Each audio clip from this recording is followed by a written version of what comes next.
Welcome to this week's spiritual check-in. All right, this is where we get together and talk and chat and ask questions and seek answers. And we have an amazing topic today. Hello, and which I am also writing a new book about. So this is kind of a preview and is about the great paradoxes of life. And so we're all very conscious here of our healing journey, that we're on a path. And in order to continue on this path, we must, or we feel compelled to rid ourselves and work through the stuck feelings, the issues that are holding us back, just the darker energy that might be inside of us, the things we've inherited. Most of the things we deal with are not actually our own, which could be frustrating, but so it is. It's been imprinted on us, and in a way, you're the chosen one because you're aware of it and you're doing something about it, not just blindly repeating old patterns from the past, patterns that we might see in our parents or in our environment or in our social group or even in our generation. So these are the things that we then wind up acting blindly by, and no good can really come of that. We're not finding ourselves, our true self, our blueprint, the person we're meant to be and the path we're meant to walk. And so this is the process of awakening, is a process of healing. But then on the other side of the healing is a whole new life, a life of seeing things as they are and being able to take action and facilitate and co-create and participate in life in a light, easy flowing manner. On that other side, there's a purpose of being of service. We've spent all that time healing, focusing on ourselves. And then once we're in a good enough place, then we naturally start to become role models and mentors and good friends and good partners and good children and good parents, and are able to spread that conscious energy to others. So that's why focusing on ourselves is not selfish. It's the necessary stage to in order to get ourselves in a good place. And then from there, when our cup is overflowing, then we can start giving. If we're depleted, if we're wounded, if we're just not ready yet, then we can't really be of service to others. It's really a beautiful design of this life, in that we are focusing on ourselves. And then when we're done with that, life won't let us sit still, rest on our laurels, and just sit at the table of success and just be peaceful and quiet within ourselves. That might be some people's destiny, but usually we then open up and we have a bigger purpose that's beyond our own personal healing, and that is to help heal the world. It doesn't mean you're not healing when you're sitting in a cave somewhere meditating, or choosing the monastic life, or just going about raising your family, or even just going about doing your job, and every day just doing the routine. But if you're doing that routine consciously, with presence, with intent, with awareness, then you are spreading the light.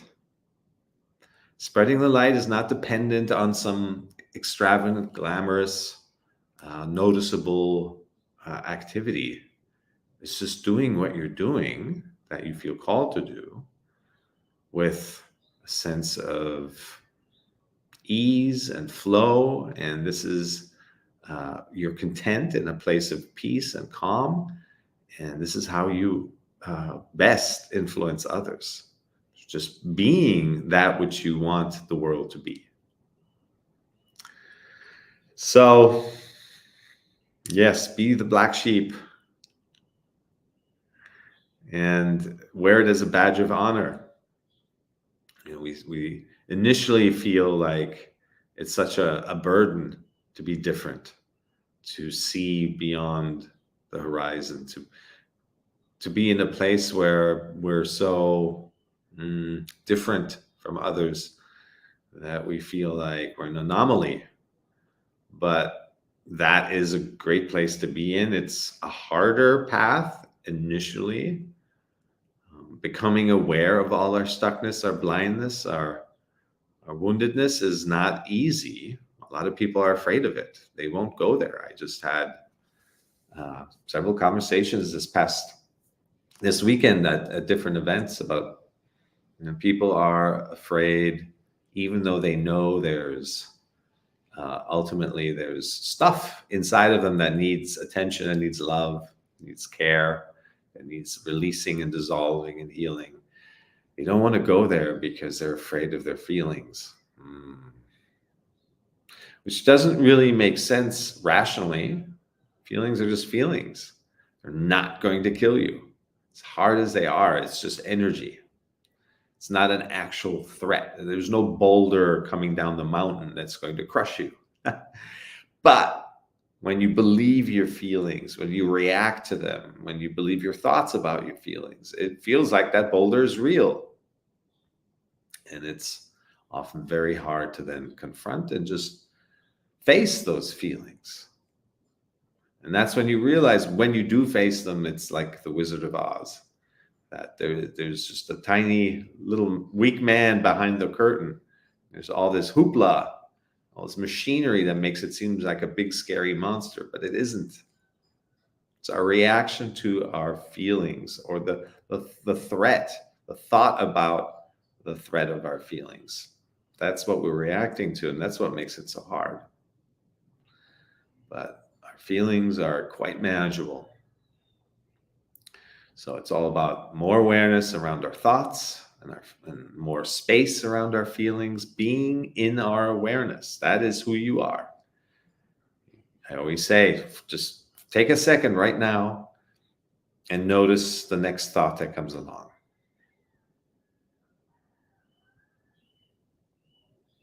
Okay. And take a second right now to notice the next feeling that comes along. So any sensation in your body.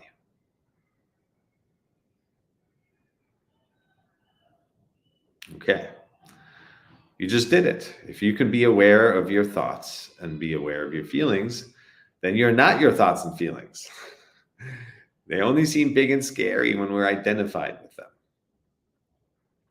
So it's all about practicing this awareness of creating a gap between the thoughts and the feelings and our experience of them, our awareness of them, and spending more and more time. It's not an on and off switch. It's not going to happen overnight. Just like anything, it takes practice. We have to come out of the hardwiring of the mind that just likes to react to things and become more aware.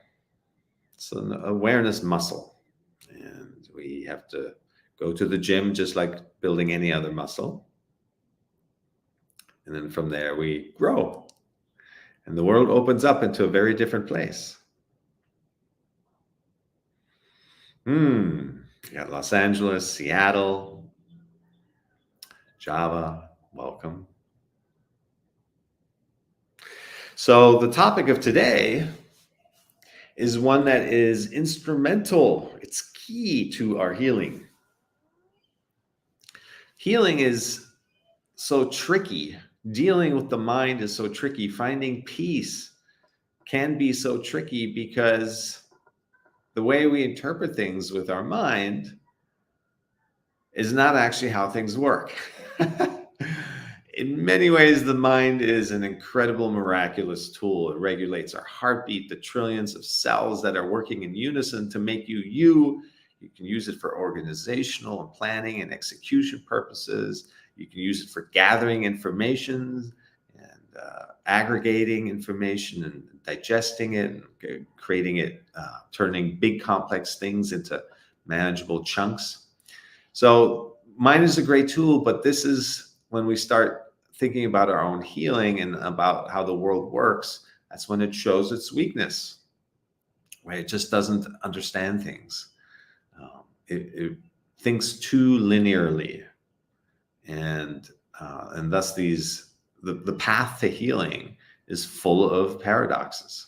The path to abundance, the path to manifesting the life that you want, that you know deep down you deserve. You want it so badly because you're there and you can imagine it. You're connected to the vision of it. And why is it still so hard? And that's because the mind doesn't see the energetic nature of the universe. It thinks too squarely, too cause and effect. And so we're going to talk about some of my favorite paradoxes today. There are many, many, many of them. See how many we can cover. And my very first one, so I talk about this all the time. And meditation in the context of finding inner peace. And that is, you calm your mind by accepting that it's busy. This is one of the early meditator experiences, is to want to, create that peace. You want the bliss that you maybe experienced last time. You're seeking it again, and you just notice how monkey mind your thoughts are just drifting and jumping from one branch to the next, and you can't keep your mind still. It's crazy making, and you want it to be still. And this is how the mind thinks. It's like, in order to want something, in order to get something, that you try to make that outcome happen. But this is the Alan Watts called this the law of opposites in Zen Buddhism. There's many fables around these paradoxes. The law of inverse is what they call it. And that is to always to accept things as they are is how you create change. The mind doesn't want to get that. It wants it to be different. So acceptance is the absolute first step, necessary step to creating the change. It's not about just accepting things. We've talked about this in the past, and just allowing them to be and be a doormat for life. Just roll over and let things happen, do nothing. It's not at all. Meditation is all about taking action. Mindfulness is about becoming bigger than life, becoming a container within life, life can happen within, and to have life flowing through you. That's when no situation can get to you, when you're the witnessing presence of the happening. You're participating and facilitating the happening. You're looking forward to the next new moment. Not afraid of it, not trying to plan it away, not trying to control it, not trying to predict it, but rather embracing it, inviting it, welcoming it. See what happens next. That is an open, receiving, law of attraction type attitude. This is also how you manifest best, how you walk that fine line between having a vision, holding the frequency of something, but not getting overly planny about it, how and when. And that's when you shrink again. That's when you start resisting and stop vibrating with the way you want to be feeling. So is to just have that vision, and to then stay in a state of wonder, of, wow, I can't wait to see how life figures it out for me, how it makes it happen, what's going to, the adventure that's going to unfold. That's how you stay open to the happening without wanting to control it, but you have a vision of where you want to go. You're vibrating a certain way. So awe and wonder, beginner's mind, those are the states from which you create the best. You can attain certain outcomes and make things happen. Possibly sometimes it's possible, but it's a really hard way to go. And it's not satisfactory. You sacrifice the journey, your joy, your connectedness, your presence, your experience of now, just for some outcome that then lasts a quick minute, and then you have to start all over.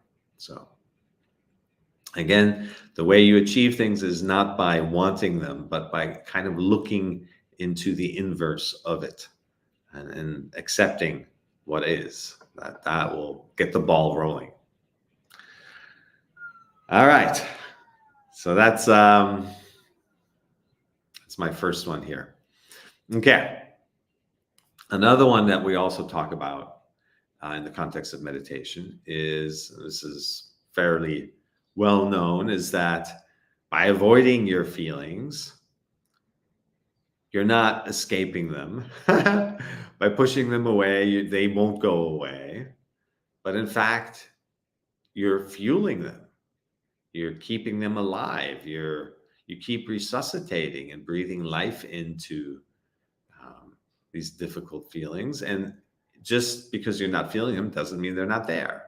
You're pushing them away down into a darker place where they start to fester and grow and become big monsters. And they don't go away. And if you keep doing that, it can get very serious.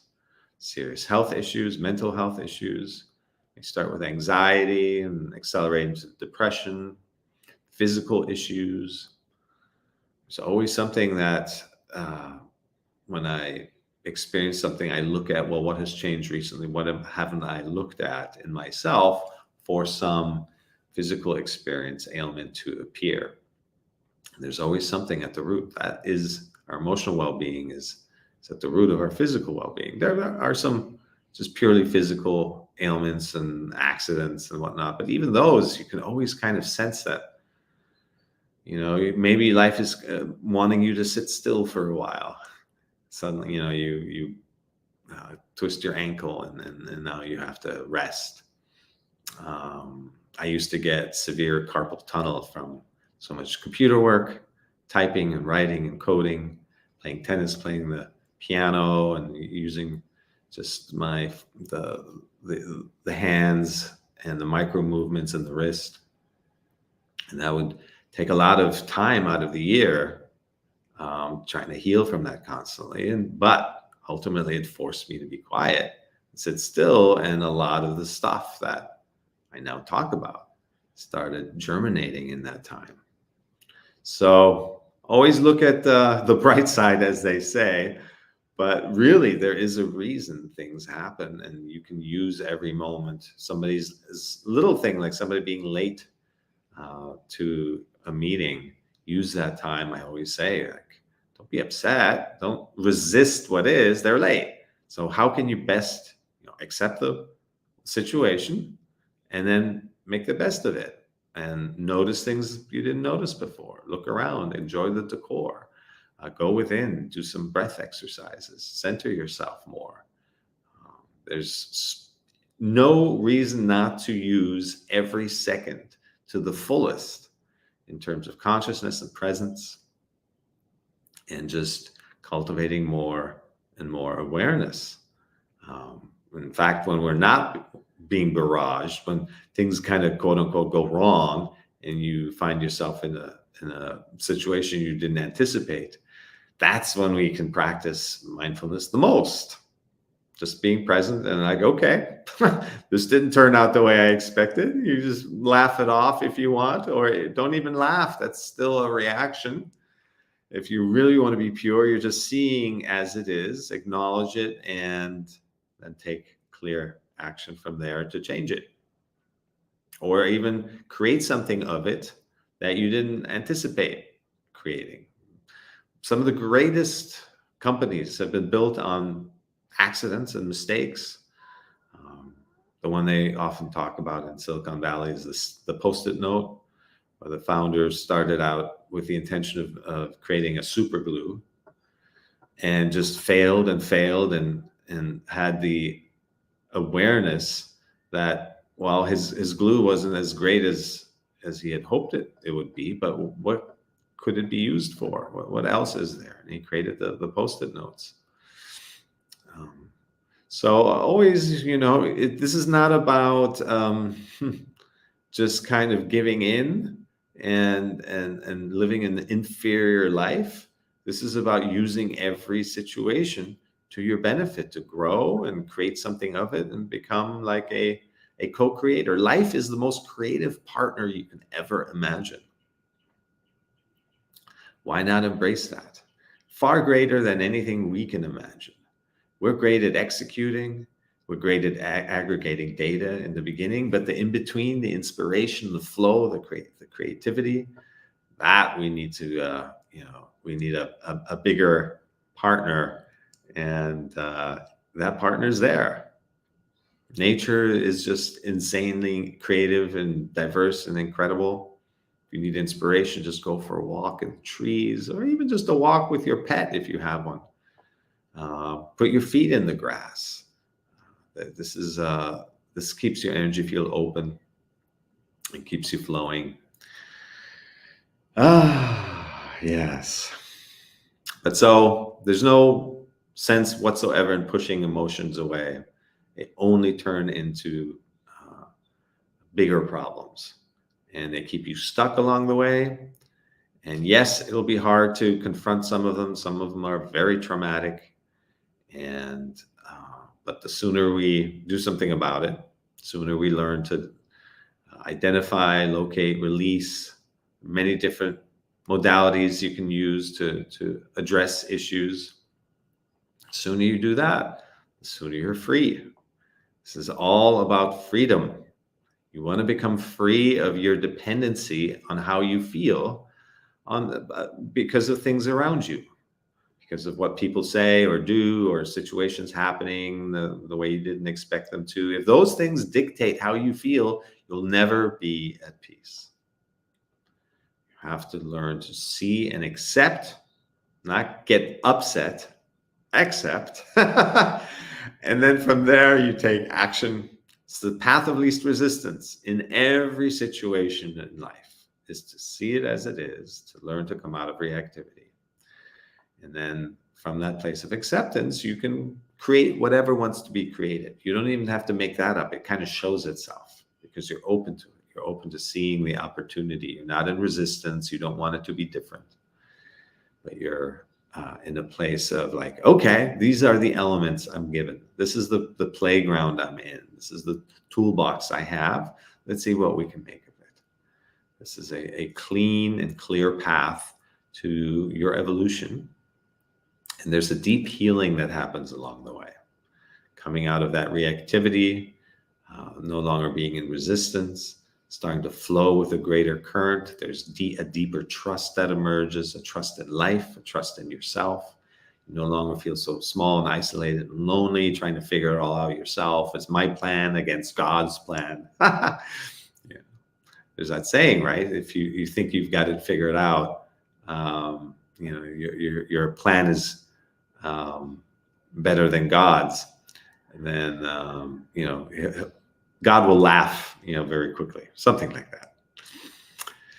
So that's another obvious paradox right there. Then we've got the similar. These are all very similar. All these paradoxes are similar in that they're in an inverse action of they're counterintuitive of what the mind initially expects. But this is how life works. It's how the universe works. And it's primarily because the universe is energetic in nature. Energy behaves differently than just pure form, things that are material. And they're not even material. They just seem material. Underneath it all, you've by now probably seen, you've seen videos or watched awareness clips on this, how everything is vibrating atoms at their core. So thinking that things are solid is an illusion in the first place. But let's just assume the mind, that's the mind, why thinks things are solid. And it needs proof to believe something. And this is what leads to these miscalculations and these misassumptions about how life works. If we're primarily using the mind, then we're attached to these outcomes. We're attached to something doesn't work if you don't see proof right away. The immediacy is something that the mind really attaches itself to. So this is the stuff that doesn't work and doesn't move you forward. And that's how we get stuck in our healing journey. So another one of these great paradoxes is that the harder you push, the farther you get from your goal. Again, this idea of trying to make it happen. And if you're trying to make it happen, you're at the very least keeping your goal at the same distance. But if you push even harder, you're moving farther away from it. It's, again, think of it in energetic terms. Energetic terms, if you push against something, it pushes back. It doesn't let you in. It catapults you back. You're creating pressure, and that eventually right, moves you farther apart. This is how, living, chasing outcomes, chasing your happiness is so ultimately destructive and demoralizing, because you never seem to get there. Keep chasing your happiness, chasing your happiness. And then you get there and it's not what you thought it would be. It may be for a quick moment, if you even experience that, but it's never going to be like you imagined anyway. So it's kind of a letdown all the time, regardless. And the longer and harder you've pushed to get there, the bigger the expectation that it's going to be this big release, this magic moment. And so you're just setting yourself up for disappointment, or then you judge yourself for failing, for not trying hard enough, or pushing hard enough, or focusing hard enough, or planning hard enough. And then you try it again, and this time you push even harder. That's madness. So we're not going to get anywhere when we push for it. I still catch myself pushing too hard. It's kind of, it's part of the human condition. And be aware in your own life, when you're trying to achieve something, when you're really wanting something, and even if you're like in manifesting mode, you're really holding a frequency about something, that if you push too hard, you can sense things get harder. They slow down. It gets tedious and almost painful. And notice that feeling. Become aware of that. Things aren't flowing anymore, right? They're kind of shut down. That is the result of pushing too hard, of wanting it too hard, desiring it too much. Have to leave breathing room for the universe to do its thing, to come up with the how and when and why and where. And that's the part you don't have to worry about. That's the beautiful thing, is right. Just have to hold a frequency of how you want to feel, but how to get to that place and how to arrange the material world around you, that's not your job. It would be impossible. You can't do that. Leave it up to the big boss. So notice when things are slowing down and your flow is shutting down. It could very well be because you're pushing too hard. And then all you have to do is notice that and go, oh, yeah, I've been pushing too hard again. And then you back off. Like I said, it still happens to me, and I'm just a go-getter type, pushing hard, always wanting something sooner than, I always feel like I'm ready before it happens. And then, I notice like, the flow momentum is kind of slowed down, and then I have to back off and be more present. Be more accepting of this is how it is right now. It's coming out of this thinking that I'm not where I want to be, that things haven't happened the way I want them to happen. This is what shuts down the flow. This is pinching yourself off from your manifestation powers. It's a form of resistance, subtle resistance, but it's still resistance, and it closes down your energy field. You want to stay open. The way you stay open is you stay in a place of pure acceptance, pure allowing, pure this is how it is. And this is how the next moment is. And this is the next moment. This is how it is. You just accept that and see that and play with that and work with that and indulge in that, embrace that, play with that. And that's where you'll find joy and ease and trust and flow and abundance. It's a state of being in abundance. You don't need material things around you when you feel that way. They'll catch up with you sooner or later. But even if they don't, you've been feeling abundant all along. But the way law of attraction works is they has to catch up with you. People will gravitate to you. Opportunities will show themselves. You see them, they're always there. It's all there always, but now you're tuned to it. Like when you go car shopping and you set your heart and mind on a new model, and then suddenly you see that model everywhere. And those cars were driving around before, but now you're tuned to it. And this is something the mind doesn't understand at all, right? This kind of selective tuning. But it's an integral part of us. Our hearing is selective as well. That's why you can be in a crowd and have a conversation and tune everything else out. You can tune into what one person is saying. So we have these powers to really focus on one thing and tune everything out. And then we only experience that which we're tuned to. So do that with your mindfulness practice, with your manifestation practice, with your presence practice, is tune into the things you want your reality to consist of. They're all around us anyway. It's not like they don't exist. You just have to somehow come around in that mind. Meditation is a great place to do that, and wrestle control away from that mind again that's so dominant that attaches itself to all the noise and makes you miserable because of all these predictions and thoughts of past and future. All that stuff is useless. All the things we talked about until right now is you can see how past and future play no role in it. They are not real, essentially, anyway. The mind creates past and future. I've heard this now. The only reality that exists is right now, right now, right now. So stay with right now as much as you can. And then you also won't fall into the trap of these paradoxes. Because a lot of these paradoxes happen when you leave the present moment and follow your mind down these rabbit holes. Okay, we have time for some more. By the way, this would be a good time because I know there's a lag in the broadcast. If you have any questions, paradoxes, or something you're trying to achieve and you're not getting there, type them into the comment box.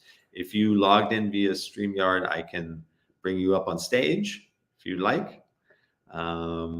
And so just leave that in your comments. I'm going to go to the next paradox because there's a few more that I want to touch on. This is where it gets a little more fun for me. Looking for the path is the feeling of being lost. So this is one of those things where we keep seeking, we keep searching, we're looking for our healing, we want to feel better. But this constant looking is at some point the problem. If we don't come out of the seeking, then we're stuck. Where we keep ourselves at a distance. That other paradox before, right? The harder we push, the farther away we get.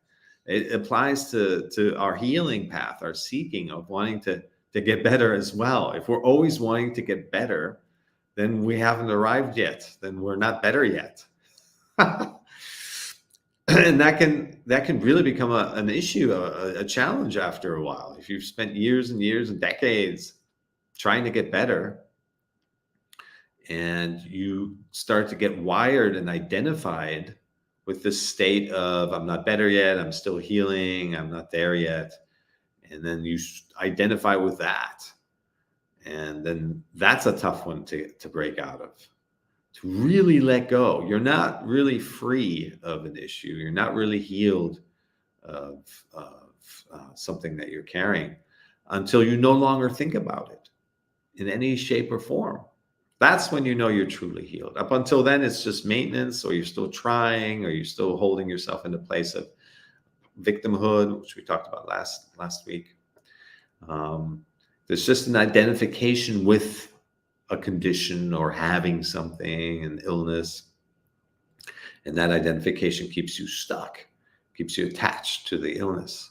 I see this in my one-on-one work with people, but I hear it from all directions. Any therapist you talk to, there's a reluctance. You spend all this time as a patient identifying your issues, and you get right up to the door when you're ready to take the step into healing, true release, and a lot of people back off. They're like, I don't want to let go. I feel a deep sadness about letting go of my issue. And it kind of sounds funny, but it's not. It's real. You've become so identified with it. It's become such a part of you that even though it's the issue that you want to let go of, there's a part of you that doesn't want to let go of it because it's you, or at least you think it's part of you. So that becomes a challenge then to let go of that.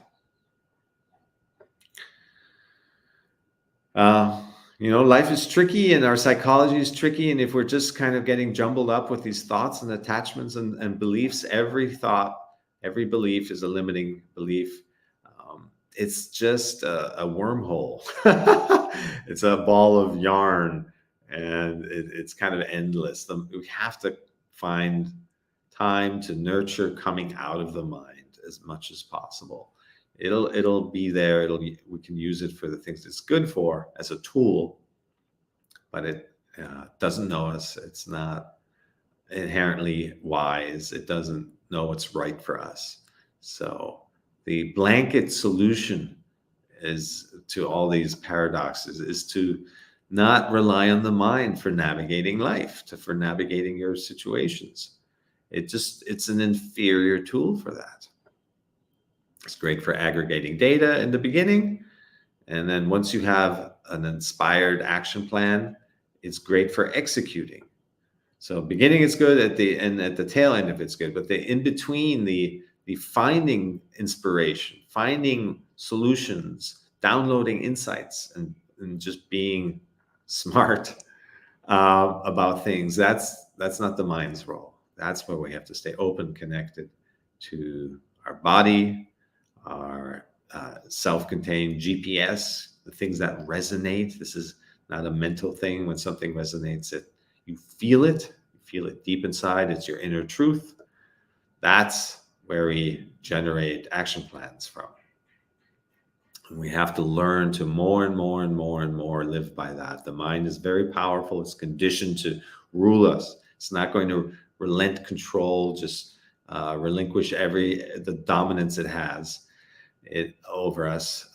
So it's a bit by bit process, gradual process to really come back into our body and learn to live in alignment with who we are.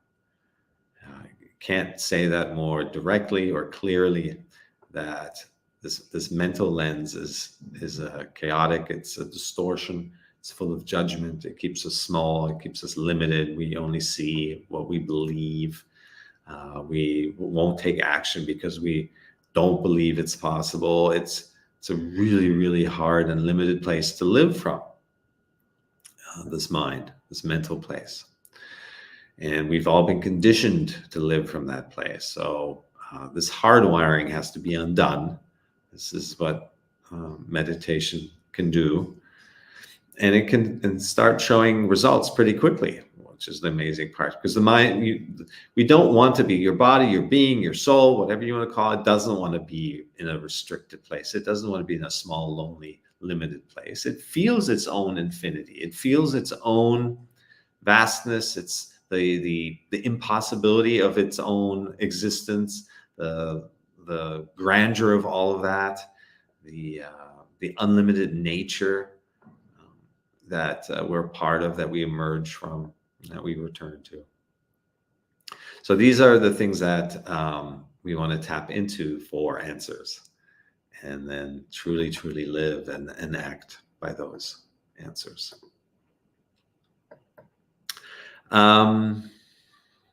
How to fill an empty heart? Well, you have to learn more and more to go by what resonates. The resonance, you can call it your heart, right? And you fill it by allowing it to keep resonating, surrounding yourself with things that keep vibrating your heart a certain way. That vibration will fill it. Again, it's not an on-off switch. It doesn't happen overnight. Most of us are taught and raised to pursue certain things because it'll be safe. It'll bring us money, prestige, career, and um, if we get this or we get that, or we have the perfect ideal partner, we have the perfect kids, and all this, there's this idea that this will lead to happiness. But if it's these decisions are not your own, you're not pursuing, they can, but they lead to happiness, but they have to be your choice. They have to be your path. And if they're not on your path, then you shouldn't be doing them. And most of us start out doing things that are not on our path. And that's fine, as long as you recognize quickly, soon, that something doesn't resonate. And then it was just exploring. You were leaning into something. This is trial and error. That's normal. You just don't want to go down a road for years and decades, and allowing depression and other issues to start growing because it never resonated. You did it because your parents told you, or because society expects it. Somehow you got caught up in that. And that's when the damage happens. But absolutely, you should explore different things. If you need a creative outlet, try pottery, try painting, try flying a kite. And you might find that you don't like any of those things, but you don't have to keep doing pottery, every week. And you don't have to start a kite collection. Don't go down that road if it doesn't resonate. Just go give it a try. You'll feel it very quickly. The answer is always there. It's a blink response, essentially. Or maybe you have to lean into it a little more, but find out first by engaging with something. That's the only way you'll find out if something resonates. You can't sit on your couch and just think about, pottery really resonates with me. You might think it does, but you can't be sure of that. You're just making stuff up because you're sitting on the couch. So go and take a pottery class, and then you'll know for sure. And keep doing that, and surrounding yourself with more and more items, more and more people, more and more situations that contain all the things that resonate, and your heart will fill and be full one day. And again, it's not about the goal or the outcome and getting there. Don't be miserable along the way and going, oh, my heart is only a quarter full, or it's not as full as I want it to be. It needs to be fuller. Then you're making yourself miserable again. It's these paradoxes, right? You just have to see and accept, okay, my heart, show gratitude is for the fullness that you have, and then set, sights on other things that resonate, and just keep expanding from this feeling of full, of what resonates. And then you stay in tune with that. Otherwise, you're pinching yourself off again. I'm learning not trying to get better. I'm trying to reduce my ego. Trying to get better is being in my ego. I can't fix my ego with a mind based in ego. I need to learn to surrender and let go. Very well said. It's exactly it. As long as you're trying to get better, you're holding yourself in the place of not better. And so this is the paradox. Right, that the mind on its own, it won't make sense. But if you're tapped into a deeper wisdom, then you can see that this is how life works, and that if you keep trying, that you're keeping yourself away from it. And so you've had these experiences before. I'm sure we all have, where just something was an issue for a while. It could even be a physical injury or something, and you go into rehab and you try to fix things, and it's part of you. You tell people about it, but then eventually maybe you had a wrist problem, and then it just heals, and then suddenly you find yourself one day noticing that you haven't thought about it in a while. Like, oh yeah, I used to have a knee issue, and I just haven't thought about it in a while. That's when you know it's really gone. That's when you know you're really healed, is when you're no longer thinking about it. And as long as you are focused on something, you're creating distance to it. Mm. Okay. Lauren, that's a great question. If you want, I can invite you onto the stage. We can chat about this live. Um,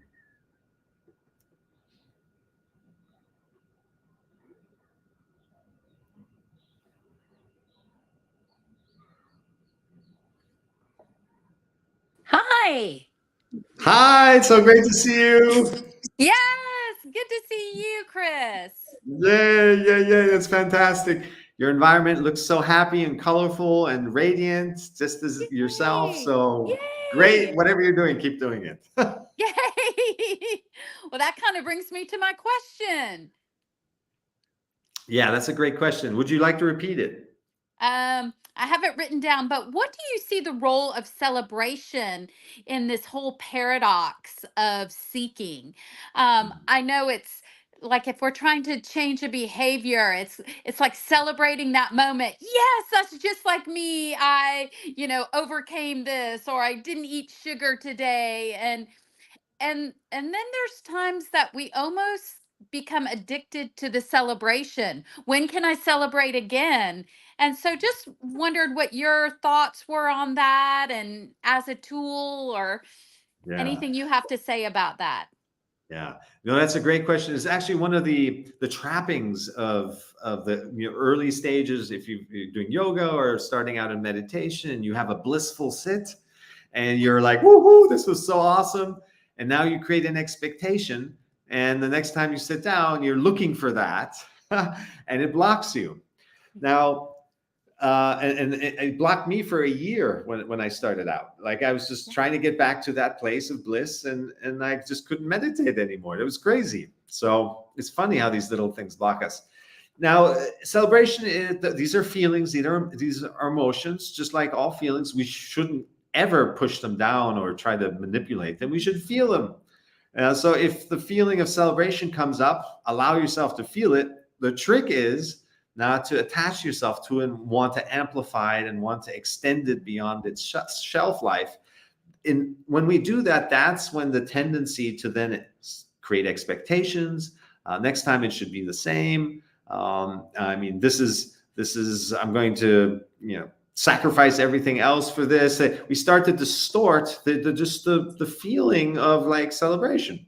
Just allow that to arise when it shows up. Feel it while it's here, and then it's going to dissipate. All feelings come and go, and then notice it dissipating. Up, here it is, woohoo, and there it goes. You can kind of celebrate the going of it. If you really want to, Oh, right, yeah. be in a state of Yeah. awareness, you can also, because there's flow to that. It's not just the feeling itself. If you just attach yourself just to the feeling of celebration, you're still in a small place. You're still attached to the feeling. But if you can actually celebrate the arising of it and the passing of it, then you're really in a state of witnessing and presence, and your greater awareness that you're not your feelings, Mhm. and you're just the container of them. And now you get to experience this jubilance feeling arising and passing again. So you're having a bigger experience than just the celebratory part. Um, so yeah, and I think when you do that fairly cleanly, then what you just alluded to, it creates a reinforcement of a reward that's duly earned, but you're not getting caught up in it, or you don't start to distort the flow with it. You just truly stay flowing, and it will have a positive spiral effect, upward momentum effect. And it's just got to feel our feelings as they are without wanting them to be different. How That's does that sound? awesome. That's awesome. So that's kind of like, if energy never really stops, we feel it. It's like giving ourselves permission to let it go, going, I can't wait to see how this energy evolves in this celebration, what it comes back into my life next as. Ooh. Oh, I feel that deeply. Oh my gosh. Whew, shudders down my spine. Yeah, that's even the even bigger picture is inviting the next moment, see what comes in Yeah. next. or even allowing this. Part of that statement is what's so beautiful is you're sending that celebratory energy on its own journey out into, right, you're letting that Yep. into, let it flow into the next Yeah. person Yes. and their situation. Yeah, Yes. To nice, share on nice. that. Oh, this is expansive living. Yeah. Beautiful. Yeah. Yeah. Thank you, Chris, for answering that. And it's so fun to be on live on StreamYard with you. Thank you. Oh, thank you, Lauren. So great to see you. Anytime. See you again soon. Okay. Okay. Yeah. So wow. I love that insight, right? Is to be an orchestrator, a conductor of the energy that is flowing through us, and it can take different paths, and really sending it on its way and sharing with others and the world, and there are no distances. You can just kind of just like send that love out and that excitement, whatever you're experiencing, and just give it out, give it back to the universe. It came in from the universe, and now you're giving it back. You got to experience it for a moment, and that was great. And now you're handing it back, and let's see what comes next, and let others experience the same. And that's actually an amplification of that energy. If you have the opportunity to really experience it fully, there's a recognition of this positive energy of giving it form, giving it a manifested shape, and then sending that back out. This is how we indulge God. This is what gives the universe a thrill, and why we really exist. Is this energy comes through us, we give it shape, form, a particular way, our personality, our karma, and all that, and then we release it again back into the ether. The universe rejoices just as much, if not more, as we do when we have these celebratory moments, and it probably rejoices just as much even when we feel down on something, we experience loss, and we grieve, and those are not pleasant sensations, but we're all still we're manifesting machines, if you will. We're helping energy move through us, and there's a transformation that happens from the non-physical into the physical, and then back into the non-physical. And it's like a washing machine is a bit of an understatement, but it's a type of filtering and a dance that the universe by itself, consciousness by itself, can't. This is what it created in order to experience it. If it was just pure consciousness all the time, it couldn't experience itself in this way. So this is what makes us unique among the living beings, is that we can be this this conduit for formless turning into form, turning back into formless. Great stuff, Laura. Thank you. All right. Let's see. Oh my gosh, the hour flew by. We're going to do let's do a quick 5-minute meditation at the end, and send everybody on your way into the great life paradoxes. I hope some of this was insightful into what you're doing currently, where you can really tune into what's happening if you're pushing too hard, if you're keeping yourself at a distance of what you're looking to achieve, if things are resonating or not resonating. Tune into those handful of things that we talked about today. The replay will be sent out right after this. And you can really kind of hone in on situations in your life, and a small tweak sometimes, right? Just backing off. You've been pushing too hard, back off. Or you've been pursuing a state, an outcome too much, and letting go, learning to surrender, not trying so hard, right? Look at nature. Nature doesn't try. The birds don't try to fly. They just fly. The trees don't try to grow. They just grow. So just be who you're meant to be.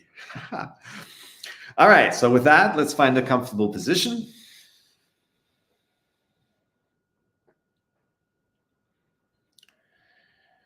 Spine straight, bones stacked.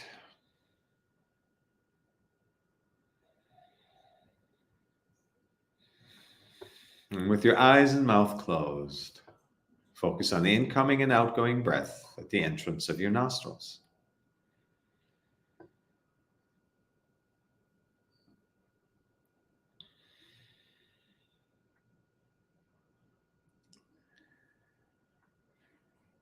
If you have trouble locating your breath, you may breathe slightly harder once or twice.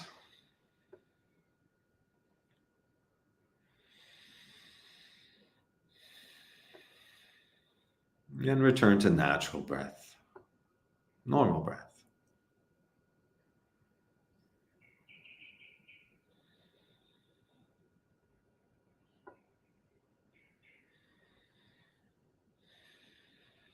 Let the detail of your breath pull you in closer,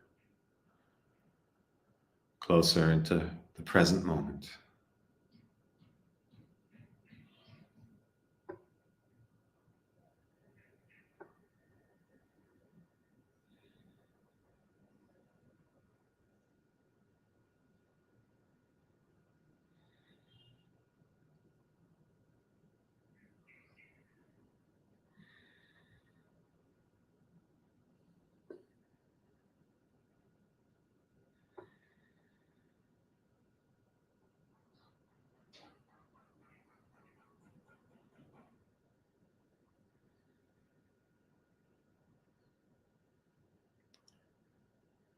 If your breath is shallow, let it be shallow.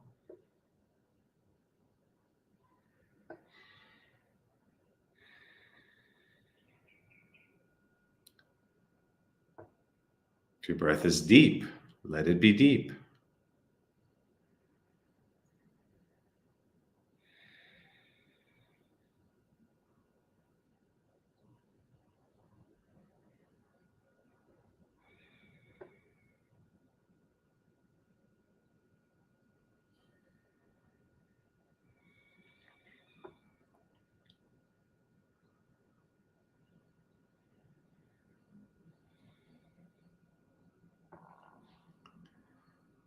If it's more in the left nostril, let it be the left nostril.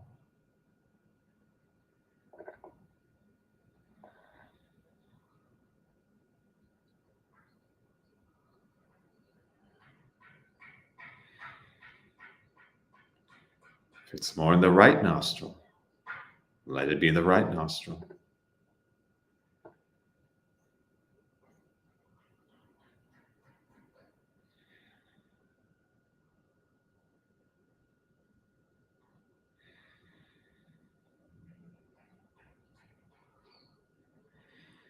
Or if it's both nostrils, let it be both.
Notice the temperature of the incoming breath.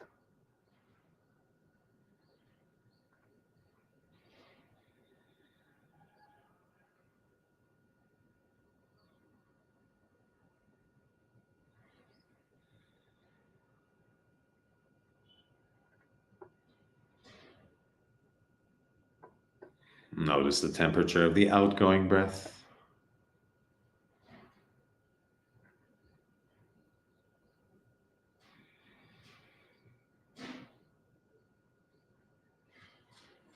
Notice if there's a difference.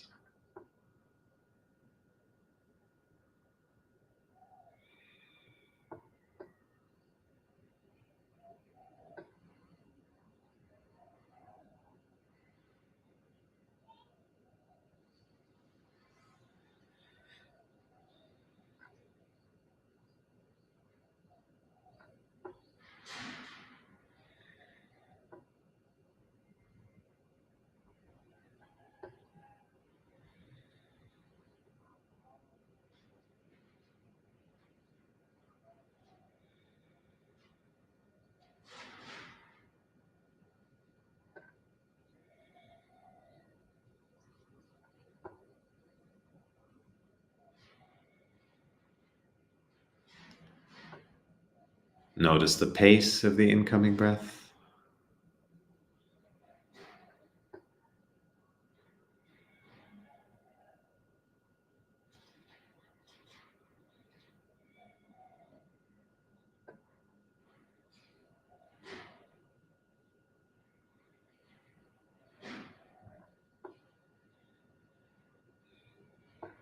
Notice the pace of the outgoing breath.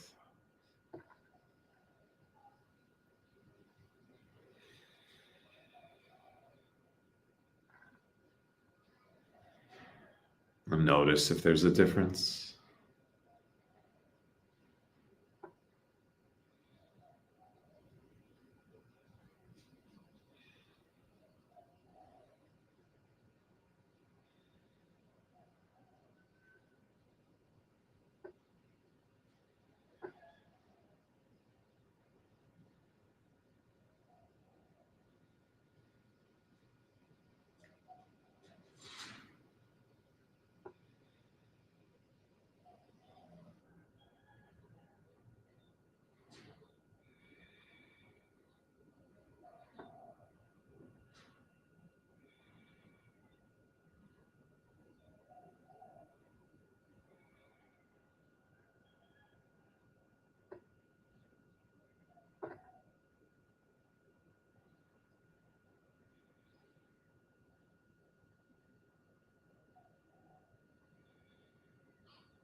Notice the length of the incoming breath.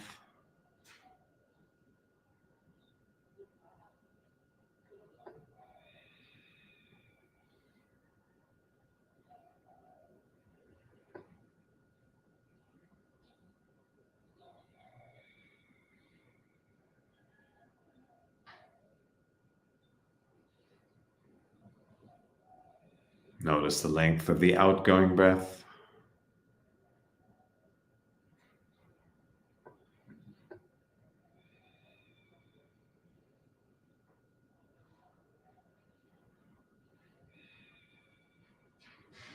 Notice if there's a difference.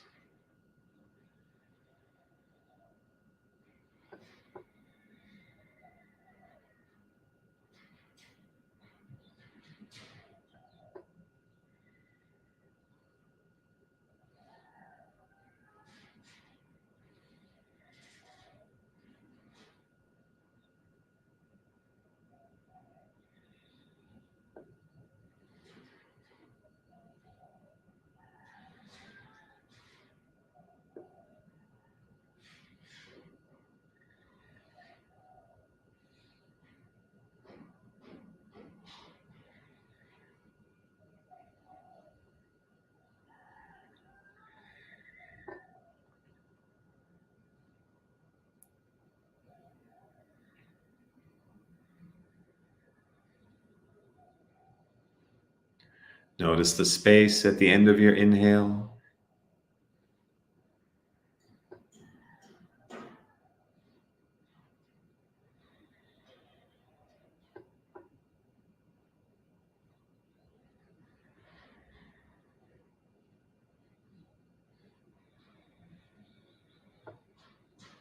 Notice the space at the end of your exhale.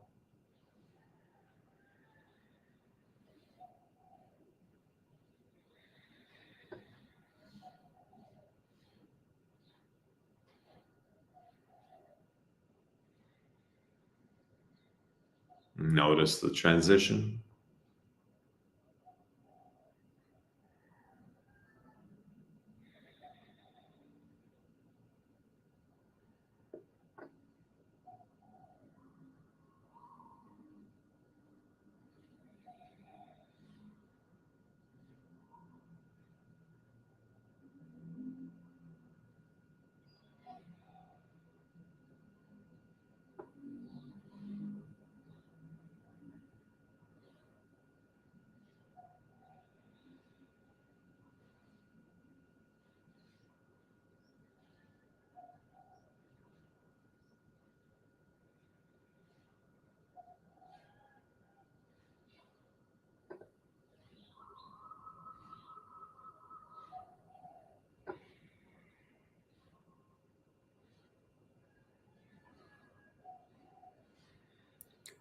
And whenever you find that your mind has wandered, simply notice it without frustration, without resistance, but with pure acceptance. Bring your attention back to the incoming and outgoing breath, the entrance of your nostrils.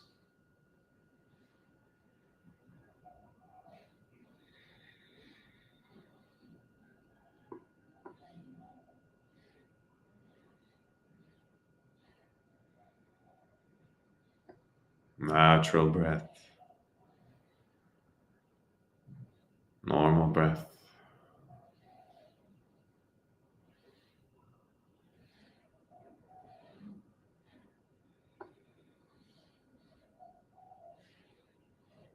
Seeing your breath as it is,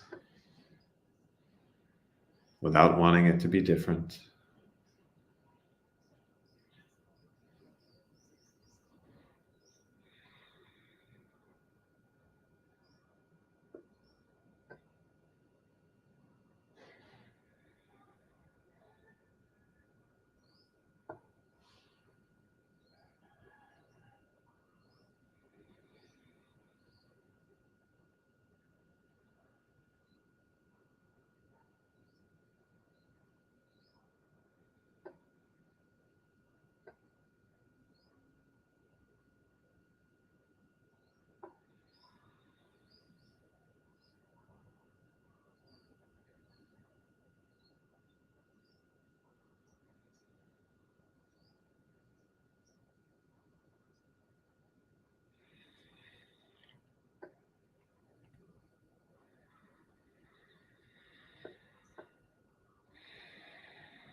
And when you feel ready, you can bring your attention back to the room.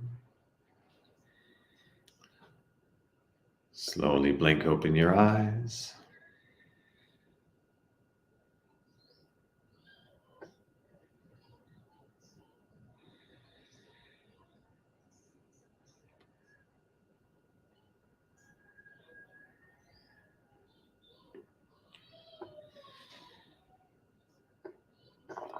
Notice yourself and your environment.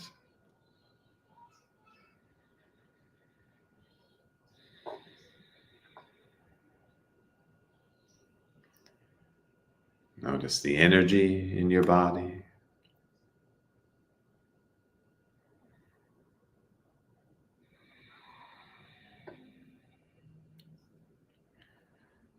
Notice your aliveness.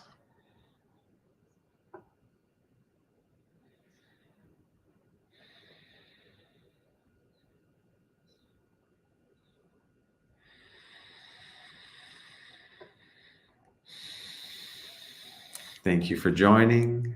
I hope you had a thrill like I had. Thank you for collaborating and blessing me and all of us with your presence.